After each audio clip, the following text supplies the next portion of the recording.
Hey guys, I want to speak to you guys about making your photography or your wildlife photography easy. When I say easy, I mean really, really easy. So stay tuned.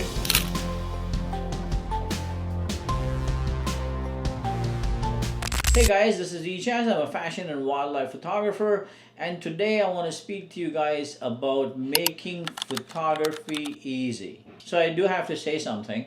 We got a comment on YouTube, a few comments on YouTube saying, "Hey, could you help us understand or make photography easy?" And I think that is one of the reasons why I did start this YouTube channel, is to make sure that photography is not a myth of the way everybody makes it out to be. Like, you gotta be a genius and you gotta do this and you gotta.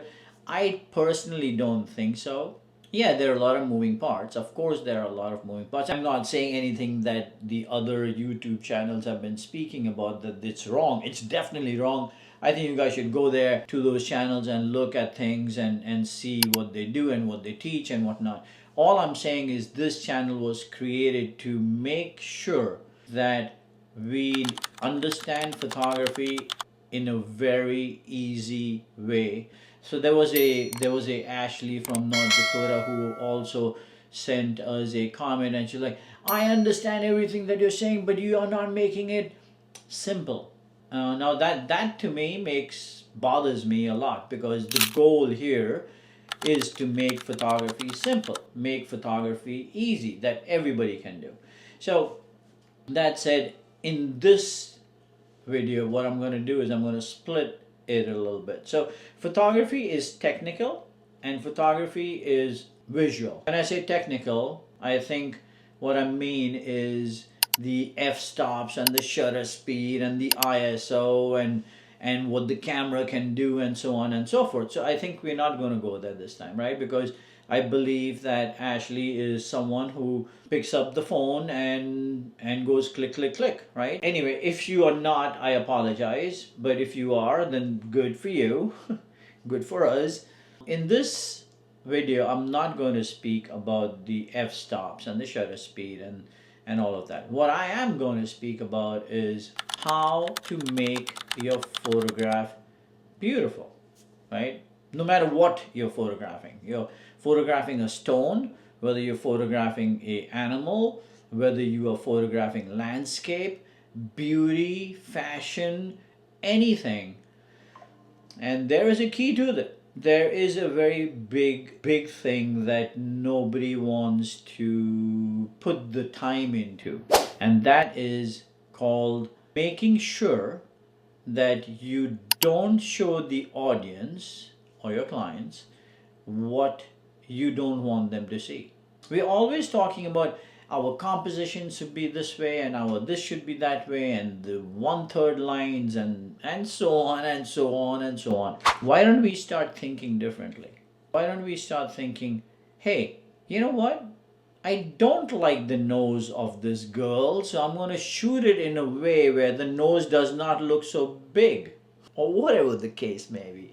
Or, hey, I'm looking at the landscape and I don't like that tree sitting right in the middle. Why don't you just shoot it in a way where the tree starts to look better? Why don't we start thinking like that instead of thinking, oh my god, that tree is there and I cannot take this photograph because it won't look good. No, I think that's absolutely wrong. The tree is going to stay there and that's the end of the story. And the nose is going to stay there and that's the end of the story. Your job is to do what you can do to make the nose or the tree or the hair or the stone or whatever look good. And the way you're going to go about doing it is this. Now promise me that you're going to do this, right? So this video is totally made for the person who wants to make it easier for themselves to take good photographs. Now how you're going to do that is you are going to start to eliminate things in your brain. What I mean by that is there are things that you cannot change. There are trees, there are stones that you cannot change. You cannot go take them out. I want you to start taking them out in your brain first. Once you've done that, then I want you to go stand in front of the scene and then move your camera in a way that those things that bother you so much become minimum, right? Become small, become not the center focus of your photograph. And that is what I mean by you're going to start taking things out of your brain first. So, of course, you'll say, hey, Ichas, but I'm looking at the face, and how can I make the nose go away? I'm not telling you to make the nose go away. What I'm saying to you is minimize the bigness. If that is what's bothering you about the nose on a person's face, you as a photographer, since your job is to make that person look amazing, I am assuming that's your job, then photograph it in a way where the nose is not prominent. And the way you're going to go about doing it, you're going to shoot it from top, you're going to shoot it from the bottom, you're going to shoot it from the side, you're going to shoot it from the other side, you're going to shoot it from this side, that side, and you are going to find a way to shoot it where the nose does not bother you, because if it bothers you, it's going to bother the audience as well. And that takes practice. What I'm going to say to you is I don't have a solution to make things easy, but I do believe that you have the solution to make things easy for yourself, because once you keep doing this over and over and over again, you will reach a point of asking yourself the right questions. I don't like the nose. Okay, great. You cannot change the nose. What can you do to minimize the bigness of the nose, or the thing that you don't like about the nose? I'm standing in front of this beautiful, gorgeous landscape, but I don't like this. Okay, you don't like it, that's great. Take it out from your brain and then go look at it and see how you can take it out. Make it minimum. It's not going away, it's going to be there. So here's a practice that I would like you to do. And I believe once you do this 10,000 times, you will get better. And here is the practice. Take a can, a soda can, or take a set of keys, or take anything. I don't care. You shouldn't care either. Now, throw it somewhere. Take your phone, even if it is an iPhone, since we are talking only about composition and what comes out of in your frame. We're not talking technical. Take your camera or your iPhone, put it in auto. I mean, as far as I'm concerned, camera is going. I mean, the iPhone is going to be in automatic in any case. You're going to take a picture. Now shoot that key or the can of soda 50 times. And what's your goal in shooting it 50 times? The goal here is to make your can or the set of keys look the best they possibly can. 50 times, meaning not the same place 50 times, but you're going to take 50 different angles of that place.